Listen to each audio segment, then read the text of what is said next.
Hey, TreCru, HappiDaze here. In today's video, we are reviewing the Christmas Sugofest that just launched not too long ago on the game.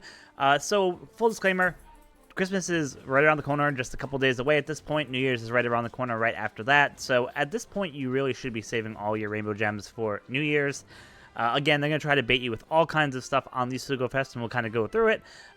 So while the steps might seem really good, and you can get some half-decent rewards in terms of some of the new currency that they've released, I would kind of stay away from the Sugofest right if I were you. There's no new characters that you have to get from here, so it's really just kind of making your box a little bit better for some of these characters if you don't have them. So that being said, let's kind of get into the Sugofest, see what the event has, and see what characters are there, and see if there might be any reason you might want to pull on here. So going to the event info for here, you do get a 10% red rate, which is awesome. Love to see that. It is limited to just 25 Sugofest characters, so again, that's great. You don't have to deal with, for example, the whole pool of characters. And there are a couple that are good in there that aren't bad if you manage to pick them up, but a lot of them aren't really great. You do get the Aurora gems from all the steps. You get one per step.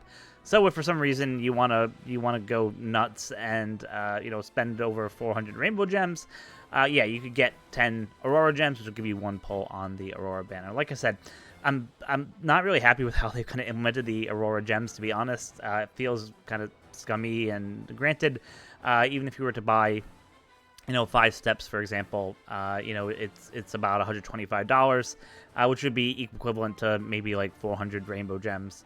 It still feels kind of scummy so far with the Aurora gems. So I'm not a huge fan of how they implemented that, but that's just kind of my personal commentary of how I feel about that currency. But yeah, if you pull every step, you get one Aurora gem, so not that shabby. And you do get a discount on the first multi, so it only costs you 30 rainbow gems instead of the usual 50. So let's get into the actual steps. We talked about you get a Aurora gem per each step there, so that's good. And let's look at the characters here and talk about if there's any that are worth having. So I think from this first box here, the Pirate Rumble Sugofest, only Sugofest exclusive characters, Pika is fantastic, one of the best units in the game. Useful not only in just regular PvP, but Assault Rumble. He's just awesome, and the defense he gives to teams is just absolutely unbelievable. So great unit if you can pick up Pika. If you don't have him, might be a reason to be worth pulling. Next is Weevil there. So Weevil hasn't had as much longevity as probably we originally thought when he came out originally. We kind of thought he'd be almost like the S-Hawk replacement, right? Just for quick teams. And while he's really good if you get in 150, can do a bunch of damage to defense, he's not S-Hawk, right? So he's okay. I wouldn't say he's needed if you don't have him, so I probably wouldn't pull if you're just missing Weevil, but he's an interesting option. And then you have Sentomaru, and then Fuji and Green Bull at the end there. Again, really don't see too much play. I think the most interesting part about Sentomaru is that as you die, or as your teammates die in PvP, it gives just increased CT to your team from that. So I guess it's interesting if you want to throw like 3 fodder on the team right up front, let them die, and boom, you get a +6 speed off the bat.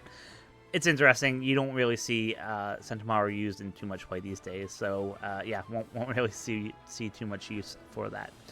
Going to the second box here of Treasure Sugofest only Sugofest exclusive characters. Ace has been pretty old. You're not going to really see any use. Same thing for Tashigi. Outside of her batch month, like, just hasn't been really used at all. I do like this buggy, however. Like, the fact that he can debuff Dex and Slashers with a substantial debuff is pretty awesome. So usually when I do my PvP videos, if you've seen them, I like to use him on the strength team interchangeably with Uta, depending on what team I'm facing. If I'm facing Slashers or Dex, I will definitely use Buggy just because of that cooldown that he gives, or that the debuff he gives to those opponents. So great unit. Lastly, Moi Karatsu, again, because they kind of bungled how they did the Dragon Batch, they don't really do too much for you.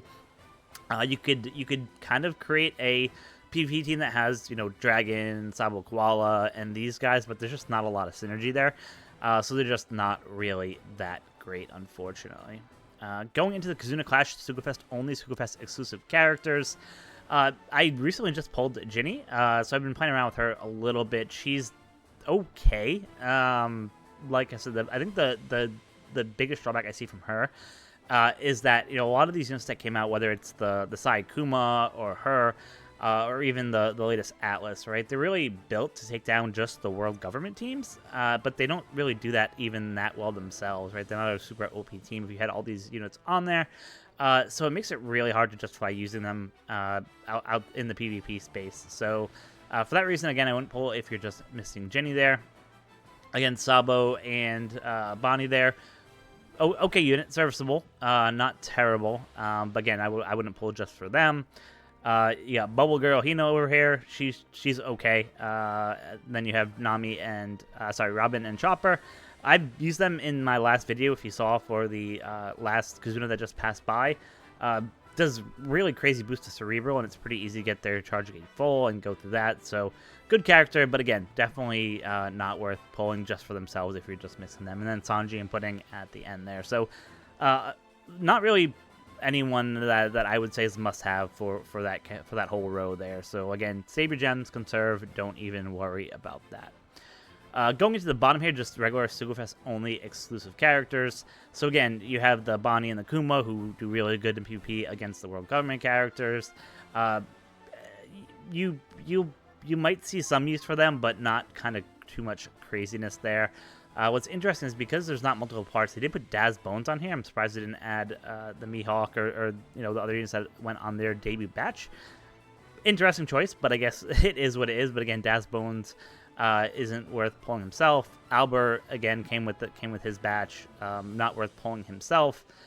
Going into the middle row here, two characters I want to call out, maybe potentially three, right? So you have, of course, Usopp and Lilith, which is just absolutely insane for the shooter team. Get them level 1 break 5, they're just absolutely insane, huge staple. So if you don't have them, it might be worth it to pull for them. Next would be the Uta unit there. Again, as I mentioned, I use her interchangeably with Buggy on the strength team. She just gives so much cooldown combined with Kobe. It's just crazy what she can do. And then lastly, the Sulongs are pretty good. I've used them for some content, but you don't see them used all the time. And then the rest of the characters there, like, yeah, they might have some niche uses here and there, but you're not going to really use the rest of those characters, whether it's Vegapunk, Shishoshi Mancherry, or Chopper, or those guys. So unfortunately, not a lot of great characters outside of the Lilith and Uta in that Sugofest exclusive character. Going to the next batch here, we'll just quickly talk about the Pirate Rumble and the support, and then pretty much wrap up some thoughts there. The Lilith and the ship that you have here, the Vegaforce is the name. Fantastic unit for that int team. Assault Rumble, this unit has been absolutely invaluable in terms of just doing crazy amounts of damage. Really awesome for PvP. So if you are trying to build that perfect int team, this unit will definitely help you get there. Akainu, you don't really see too much use outside of the full Sai team that released with the Zoro, Sanji, Luffy batch, right? With the Sai Nami and Akainu and Robin and Chopper and those guys. So he definitely brings a whole host of awesomeness to the Sai team. That being said, they're not really that crazy or really that strong in the meta, so you don't really see full Sai teams going too often. But definitely a good unit, that Akainu unit in the middle there. And then lastly, the Tesoro, absolutely staple unit for shooter teams. She just gives so much CT up to shooters. She'll give a 30% HP cut if you're within, I think it's the first 30 seconds of battle or maybe 20 seconds of battle. And then after that, she does damage. So absolutely fantastic unit if you're trying to build like an awesome shooter team. Definitely good having that unit on there. In terms of the support Sugofest, a lot of these supports really just help to get rid of orbs, things like that. So the S-Snake here, I believe, gets your orbs to tandem. Can change like block, super block, all that stuff to tandem. The Shiroshoshi will end up giving you rainbow orbs, turns block to the rainbow, and lets you use rainbow orbs with tandem, so that's really cool. But again, for those two, it's you'll get through content without needing them frequently, so it's not like the end of the world if you don't have any of these support characters.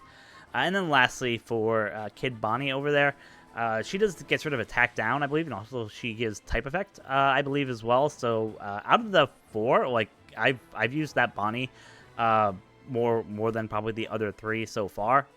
Love using that Bonnie, and 3 turns of attack down is kind of crazy for a support character. So Bonnie's probably my pick out of those 4 that's there.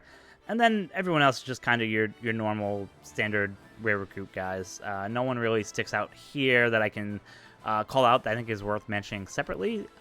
So yeah, just a bunch of rare recruits that are there. So that is a quick wrap up of the Sugofest. Again, I would not recommend pulling. If you want to really go ham on these Aurora Gem Sugofest, I think for your value, it's probably better to just buy the Aurora packs when they eventually come out with a Sugofest, where you can only get a Sugofest character from that event, right? That's not available in any of the other game modes. So until that happens, like I wouldn't go out of my way to be wasting gems to get Aurora gems like you see here. And again, 10 Aurora gems is only one multi. So far, we've seen that typically the steps are 5 steps. So yeah, it'll get you 1 pull on the Aurora gem multi, which isn't really that great. So again, conserve your gems, save up. New Year's is right around the corner. We're going to have a lot of awesome units. I'll probably have a video out either tomorrow or Christmas Eve, just kind of talk about what my thoughts are of what those units might be for the new year. And I'm really excited for what's going to come. Kind of nervous with the break that's happening with the anime, right? So there's going to be a little bit of a period where we're going to not have new anime episodes coming out, and it's just going to mean that, unfortunately, there'll probably be a lot of rehash of some units, but it also means that come the anniversary, as well as Christmas of next year, I expect some absolutely broken characters to be coming to One Piece TreCru. So super excited to see that. Not going to say anything else besides that. I don't want to drop any spoilers for those who are anime only. But yeah, a lot of good units coming to One Piece TreCru next year. So super excited for that. So again, watch out for that video. We will drop that. We'll talk about the characters. Love to get your thoughts on what you think will be coming out for New Year's and for some of the later Sugofest next year. So thank you guys so much for watching. As always, until next time, be kind to each other. Thanks.